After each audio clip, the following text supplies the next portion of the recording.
i Holmstad på en kjempespennende konferanse, og jeg har med meg Berit Rive, som da jobber som euroformidler. Hva er det mer du er? Jeg er auraformidler instruktør, som betyder, at jeg holder kurser til at uddanne auraformidlere, og så er jeg direktør, international direktør for kurserne i hele verden. Bra.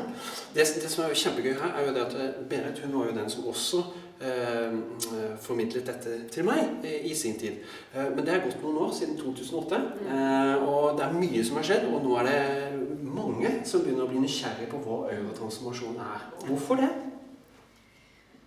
Jeg tror, at folk hele tiden har været blevet nysgerrige på auratransmission. Det er bare forskellige mennesker, der bliver det hver gang, og det har noget at gøre med, hvor vi er energimæssigt i verden. Så der er forskellige lag af samfundet, som bliver interesseret på forskellige tidspunkter.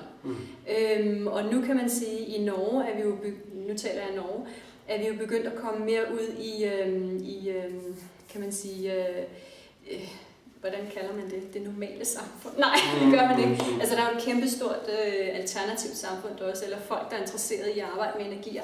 Men nu begynder andre mennesker, som ikke nødvendigvis arbejder særlig meget med energier, eller har særlig meget forståelse for det, de er også interesseret meget mere, end de var før. Og det kan man sige, det er den næste bølge, som kommer nu. Og det er i Norge, og så sker der selvfølgelig forskellige ting i Sverige og i Danmark også med bølger. Så det er sådan nogle bølger. Er dette en religion? Nej. Det er ikke en religion? Altså forskellen på religion og auratransformation, det er, at med religioner, så samles man under et tag, så er der nogle bestemte regler, nogle bestemte ting, man gør.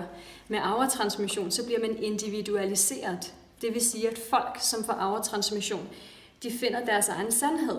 Og det er ikke sikkert, det er den samme sandhed som naboen. Og det vil sige, at de kan gå i 2 vidt forskellige retninger.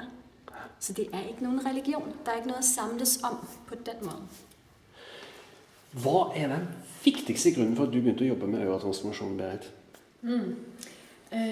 Den vigtigste grund? Jeg tror simpelthen, jeg kan ikke lade være.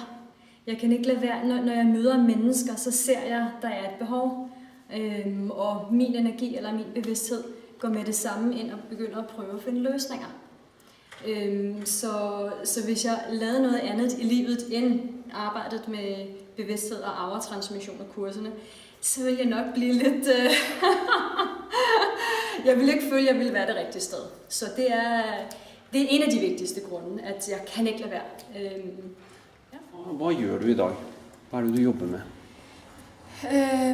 Jeg jobber jo med energi, jeg jobber med bevidsthed, jeg jobber med nytidsenergi, faktisk den nytidsenergi. Jeg jobber med og arbejder med at hjælpe folk til at tage deres egen kraft og power tilbage og begynde at forstå, hvad de kan gøre med den. Grunden til, at de trænger det er jo netop fordi, at mange mennesker oplever, at de enten mister deres beskyttelse, eller bliver meget sensitive, eller at de ligesom går i stå i deres liv, eller at de får problemer med at forstå deres barn.